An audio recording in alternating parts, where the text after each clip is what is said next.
નમસ્તે મિત્રો, આજે એકમ અને માપન ચેપ્ટરની ચર્ચા કરીશું. તેની અંદર જુદી જુદી એકમ પદ્ધતિઓ કેવી રીતે રજૂ થઈ. આજથી ઘણા વર્ષો પહેલા કે રાજાઓના સમયમાં સમય માપવા માટે રેત ઘડિયાળનો ઉપયોગ થતો, અથવા તો સૂર્યનો જે પડછાયો હોય એના પરથી નક્કી થતો કે સમય કેટલો. બીજી એક બાબત કે કોઈ પદાર્થ હોય એ સ્થાનથી બી સ્થાન પર પહોંચે, કોઈ પદાર્થ અથવા તો કોઈ વસ્તુ એ સ્થાનથી ક્યાં પહોંચે? બી સ્થાન પર. તો આ ઘટનાને રજૂ કરવા માટે તમારા મનમાં અલગ અલગ પ્રશ્નો ઉત્પન્ન થાય કે એ થી બી સુધી કેટલું અંતર કપાયું હશે, જેને કહીશું લંબાઈ. એ થી બી સુધી પહોંચવા માટે કેટલો સમય લાગ્યો હશે? એ થી બી સુધી પહોંચવા માટે કેટલું બળ લાગ્યું હશે? એ થી બી સુધી પહોંચવા માટે કેટલું કાર્ય થયું હશે? અને પદાર્થનું પોતાનું દર. તો આ ઘટનાને સમજવા માટે આ બધા ખ્યાલ સમજવા ખૂબ જરૂરી. તો આ બધાને કહીશું ફિઝિક્સની અંદર ભૌતિક રાશિઓ. હવે જો આ બધાને જો ભૌતિક રાશિઓ કહીએ તો આ બધાને માપવા માટે અલગ અલગ એકમ પદ્ધતિ વપરાય છે. જેમ કે લંબાઈ તમે અલગ અલગ એકમમાં માપતા હશો. જેવી પરિસ્થિતિ કોઈક વાર મિલીમીટરમાં માપી હશે, કોઈક વાર સેન્ટીમીટરમાં, કોઈક વાર મીટરમાં, કોઈક વાર કિલોમીટરમાં. બધાની ઈચ્છા થાય એ પ્રમાણે માપ્યા કરે, એમ ન ચાલે. બરાબર. અલગ અલગ દેશમાં અલગ અલગ એકમ પદ્ધતિનો ઉપયોગ થતો, જેના કારણે થોડું ક્રોસ થતું, જેના કારણે સમય અંતરે વૈજ્ઞાનિકોએ એકમ પદ્ધતિઓ રજૂ કરી. ટોટલ એકમ પદ્ધતિના પ્રકારની તો વાત નથી કરતા, પણ FPS પદ્ધતિ અથવા તમે આને બ્રિટિશ પદ્ધતિ પણ કહી શકો. હવે મહત્વની ત્રણ રાશિ લંબાઈ, સમય અને દરના સંદર્ભમાં થોડીક ચર્ચા કરીશું. F મતલબ ફૂટ, P મતલબ પાઉન્ડ અને S મતલબ સેકન્ડ.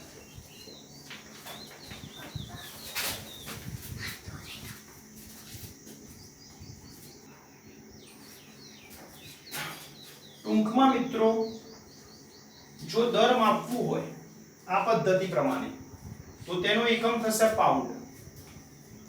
લંબાઈ માપવાની હોય તો આ એકમ પદ્ધતિ પ્રમાણે ફૂટ, અને સમય તો આ એકમ પદ્ધતિ પ્રમાણે સેકન્ડ. ચલો બીજી એક એકમ પદ્ધતિ CGS પદ્ધતિ. તો C મતલબ સેન્ટીમીટર, G મતલબ ગ્રામ અને S મતલબ સેકન્ડ પદ્ધતિ. જો આરામથી સમજાય, C મતલબ સેન્ટીમીટર, G મતલબ ગ્રામ, S મતલબ સેકન્ડ. આ પદ્ધતિનો જો તમે ઉપયોગ કરતા હોય ભવિષ્યની અંદર, તમે જ્યારે એક્ઝામ્પલ ગણતા હશો ત્યારે ઘણી બધી રકમની અંદર લખેલું હશે CGS પદ્ધતિ પ્રમાણે ગણો. એટલે શું કે એની અંદર આપેલું દર ગ્રામમાં લઈશું, રકમની અંદર આપેલું જે રાશિ હોય, જેમ કે લંબાઈ આપેલી હોય, જે સેન્ટીમીટરમાં લઈશું, અને સમય સેકન્ડમાં. ચલો 3 નંબર પર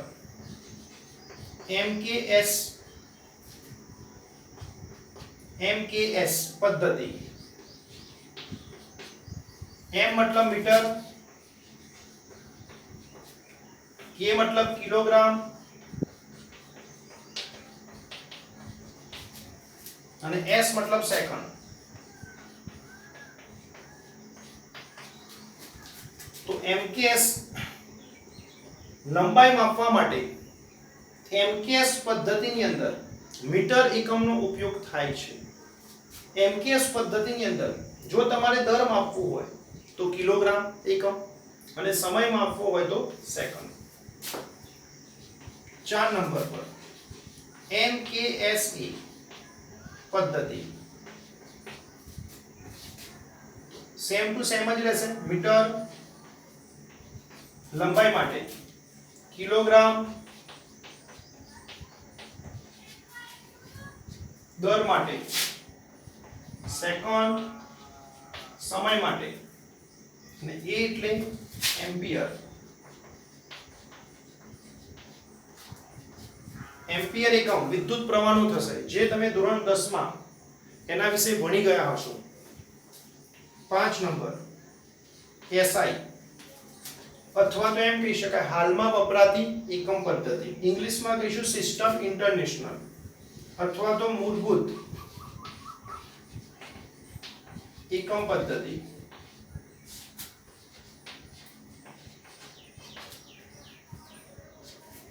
ચલો ટૂંકમાં 5 પદ્ધતિની ચર્ચા કરીશું. દરેકના ફૂલ ફોર્મ આ પ્રમાણે લખી શકાય.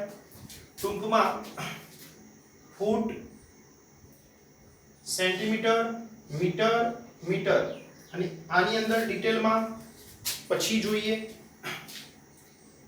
કે દરેક પદ્ધતિમાં લંબાઈનો એકમ અલગ અલગ રહેશે.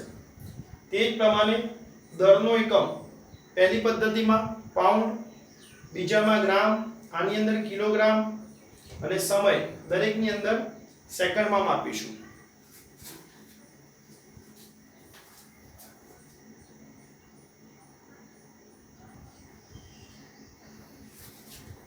ચલો એક બીજો સવાલ. એસઆઈ પદ્ધતિની મૂળભૂત ભૌતિક રાશિઓ, એકમના નામ અને સંજ્ઞા. તો આગળ ટોટલ 4 એકમ પદ્ધતિ જોઈ. એક બીજી એકમ પદ્ધતિ એસઆઈ સિસ્ટમ ઇન્ટરનેશનલ અથવા તો મૂળભૂત એકમ પદ્ધતિ. હાલના સમયમાં આ એકમ પદ્ધતિનો મેક્સિમમ ઉપયોગ થાય છે. એસઆઈ પદ્ધતિની અંદર ટોટલ 7 ભૌતિક રાશિઓ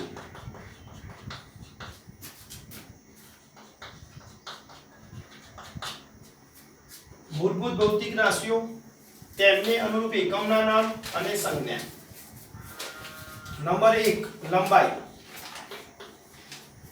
તો લંબાઈ માટે એકમ રહેશે મીટર અને સંજ્ઞા રહેશે એમ. દર માપવા માટે એકમ રહેશે કિલોગ્રામ,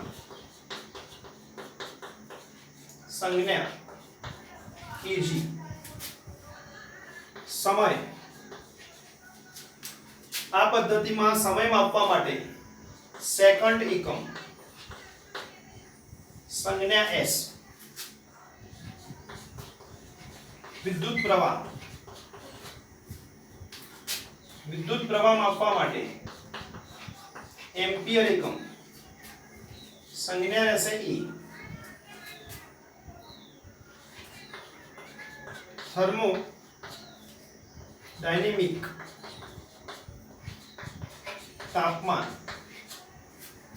થર્મોડાયનેમિક તાપમાન એટલે કે કેલ્વિન.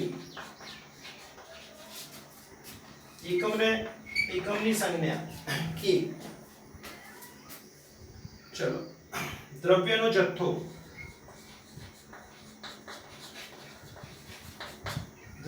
જથ્થો મોલ. સંજ્ઞા એક આ પ્રમાણે લખીશું મોલ. જ્યોતિ તીવ્રતા કેન્ડેલા. સિમ્બોલ રહેશે CD. આગળ જે 4 એકમ પદ્ધતિઓ જોઈ તે જ રીતે એસઆઈ એકમ પદ્ધતિમાં ટોટલ 7 ભૌતિક રાશિઓ. મિત્રો જેમ મને યાદ રહી ગઈ એમ તમે પણ યાદ કરી શકો. લંબાઈ માપવા માટે મીટર એકમ, દર માપવા માટે કિલોગ્રામ, સમય સેકન્ડ, વિદ્યુત પ્રવાહ એમ્પિયર, થર્મોડાયનેમિક તાપમાન કેલ્વિન. હવે થર્મોડાયનેમિક તાપમાનના તમે બીજા પણ એકમો જાણતા હશો જેમ કે સેલ્સિયસ, ફેરનહીટ. પણ એસઆઈ પદ્ધતિમાં એનો એકમ રહેશે કેલ્વિન.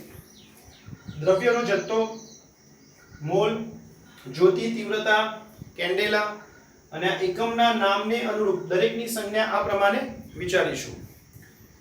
એસઆઈ શબ્દ જ્યાં સુધી તમે ભૌતિક વિજ્ઞાન સાથે કામ કરશો, આ વિષય જોડે કામ લેશો, તો તમે જ્યારે બી એક્ઝામ્પલ સોલ્વ કરતા હશો તો દરેક રાશિઓને મોટાભાગના દાખલાની અંદર એસઆઈ પદ્ધતિમાં કન્વર્ટ કરવી પડશે. જેમ કે લંબાઈ માનો કે સેન્ટીમીટરમાં આપી હોય તો મીટરમાં કરવી, દર જો ગ્રામમાં આપેલું હોય તો કિલોગ્રામમાં કરવું, સમય તમને બીજા કોઈ એકમમાં આપેલો હોય મિનિટ, દિવસ, વર્ષ, એને શેમાં કન્વર્ટ કરવું? સેકન્ડમાં. તે જ રીતે વિદ્યુત પ્રવાહ એમ્પિયરમાં, તાપમાન કેલ્વિનમાં સેટ કરવું, મોલ અને કેન્ડેલા.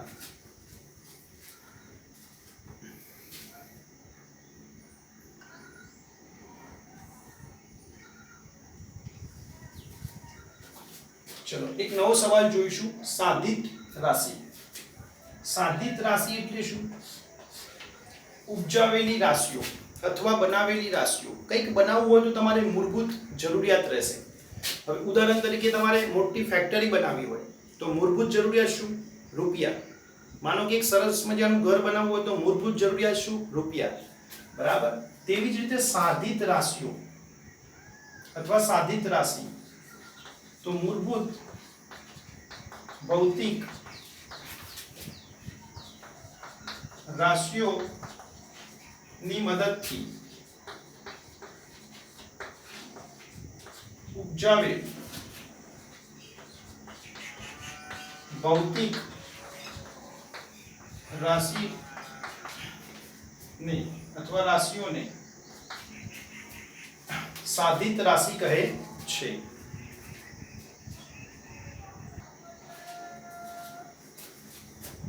સાધિત રાશિ ફરીથી એકવાર મૂળભૂત ભૌતિક રાશિઓ આપણે જાણીએ છીએ કે 7 ભૌતિક રાશિઓ.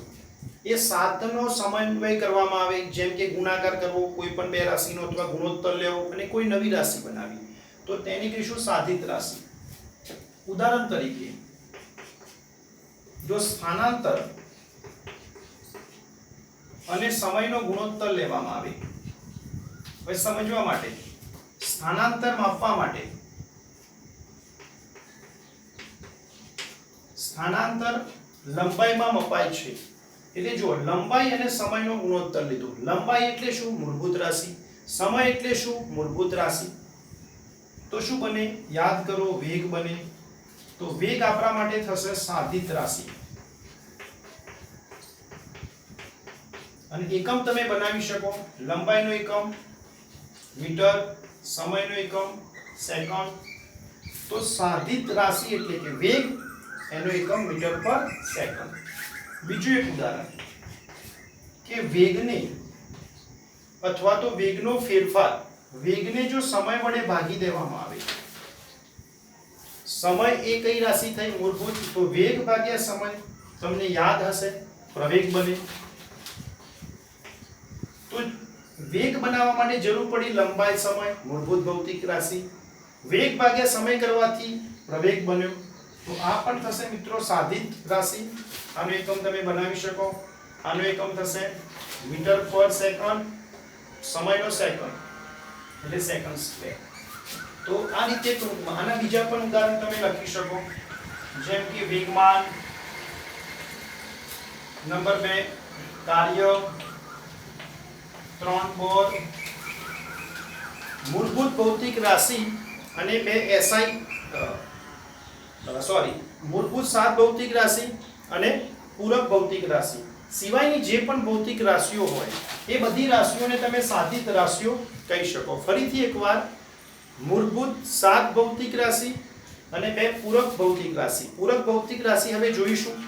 એના સિવાયની જે કોઈ ભૌતિક રાશિઓ તમારી આસપાસ ફિઝિક્સની અંદર આવે એ બધી રાશિઓને તમે કહી શકો સાધિત ભૌતિક રાશિઓ. ચલો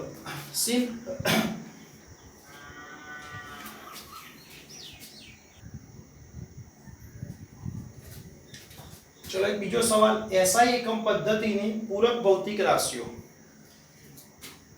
મિત્રો 7 ભૌતિક રાશિઓ સિવાયની 2 રાશિ એટલે કે 7 સિવાયની 7 સિવાયની હોવાથી એના માટે શબ્દ વપરાશે પૂરક. બે ભૌતિક રાશિ, એક સમતલ કોણ, સિમ્બોલ લઈશું એનું એનસીઆરટી પ્રમાણે d થીટા. નંબર 2 ઘન કોણ d ઓમેગા. હવે જો સમતલ કોણ અને આ ઘન કોણ બંને ખૂણાના એકમો બનશે, પણ આની વાત કરીશું સમતલમાં. તો તમે સમજી શકો, વર્તુળને તમે સમતલમાં દોરી શકો. વર્તુળનું કેન્દ્ર O, વર્તુળ પરનું કોઈ બિંદુ A, O એ વર્તુળની ત્રિજ્યા થશે. A થી B સુધી વાત કરીશું, AB વર્તુળની ત્રિજ્યા. આ જગ્યાએ એક ખૂણો બનશે કેન્દ્ર આગળ, જેને કહીશું d થીટા. હવે ધ્યાનથી જોઈ શકો, ચાપની સામે જે કંઈ ખૂણો બને તેને કહીશું સમતલ કોણ. બીજી એક બાબત તમે જોઈ શકો કે જેમ જેમ ચાપ વધતી જાય, તેમ તેમ આ ખૂણો પણ વધતો જાય. માટે કંઈક એવું વિચારી શકાય કે સમતલ કોણ અને ચાપ વચ્ચે કંઈક સંબંધ હોવો જોઈએ. તો સમતલ કોણની વ્યાખ્યા વર્તુળની ચાપ અને ત્રિજ્યાના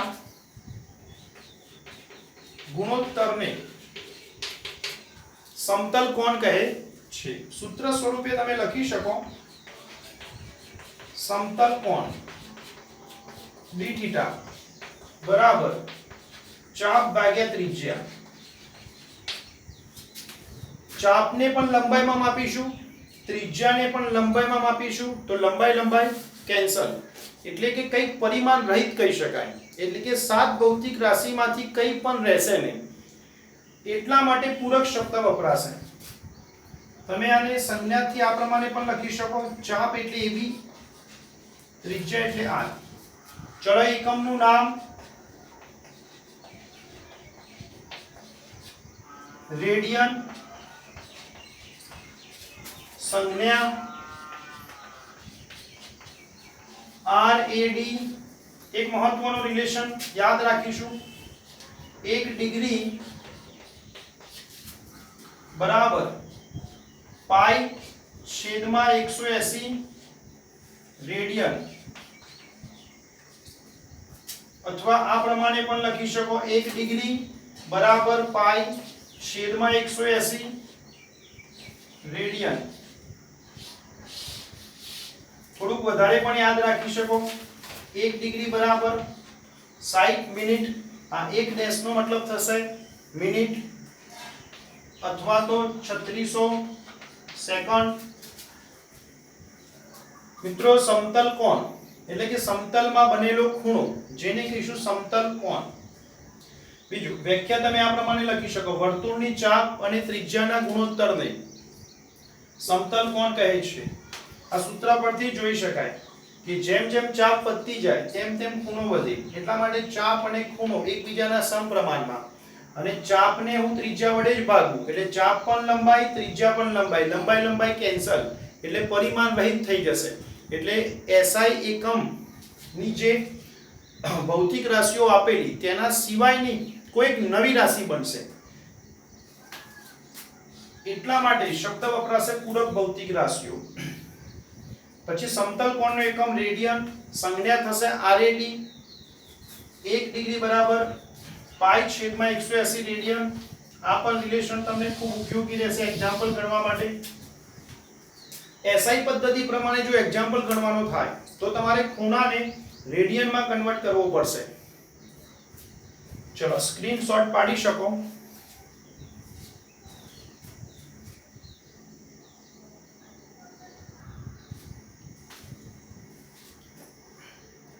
ચલો સમતલ કોણ માટે એક સવાલ પૂછાઈ શકે, મહત્તમ સમતલ કોણ 2π રેડિયન છે. કેવી રીતે? કે જ્યારે વર્તુળ વિચારીશું તો A થી સ્ટાર્ટ કરીએ તો ચાપ વધતી જાય, ત્યાં પાછા આવી જઈએ તો ટોટલ ચાપની લંબાઈ કેટલી થાય? મેક્સિમમ વિચારીએ તો 2πr. પરિઘ જેટલી અને ત્રિજ્યા કેટલી થશે r. તો સમતલ કોણની વ્યાખ્યા પ્રમાણે ચાપ ભાગ્યા ત્રિજ્યા. તો ચાપ કેટલી 2πr, ત્રિજ્યા કેટલી r, r કેન્સલ.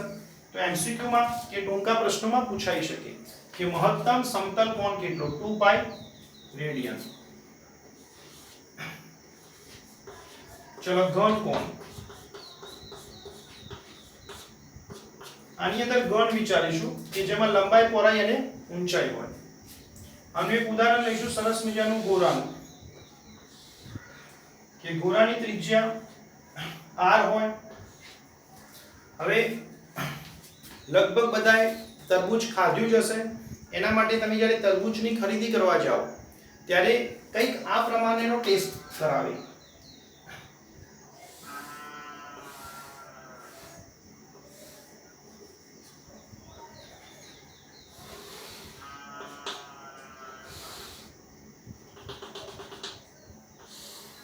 તો આ પ્રમાણનો તમને પીસ આપશે ટેસ્ટ કરવા માટે.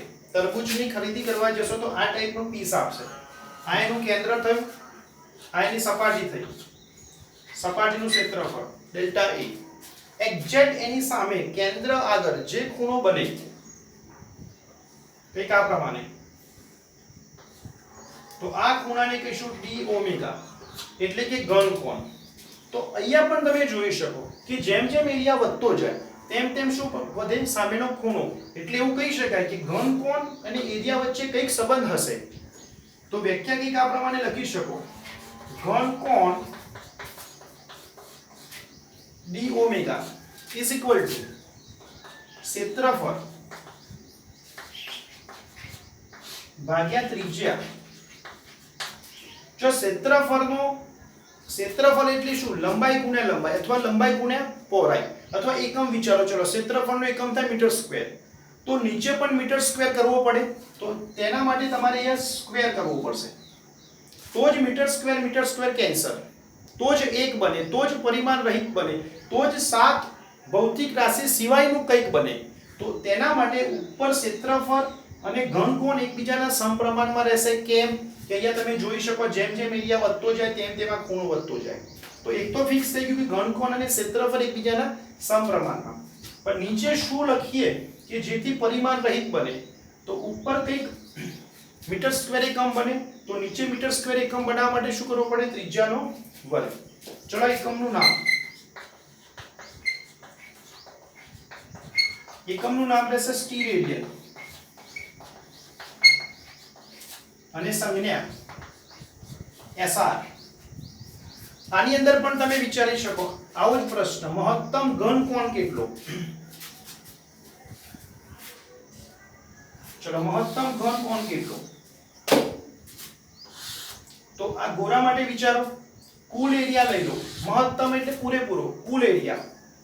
તો ડેલ્ટા એ બરાબર ગોળાની વક્ર સપાટીનું ક્ષેત્રફળ 4πr².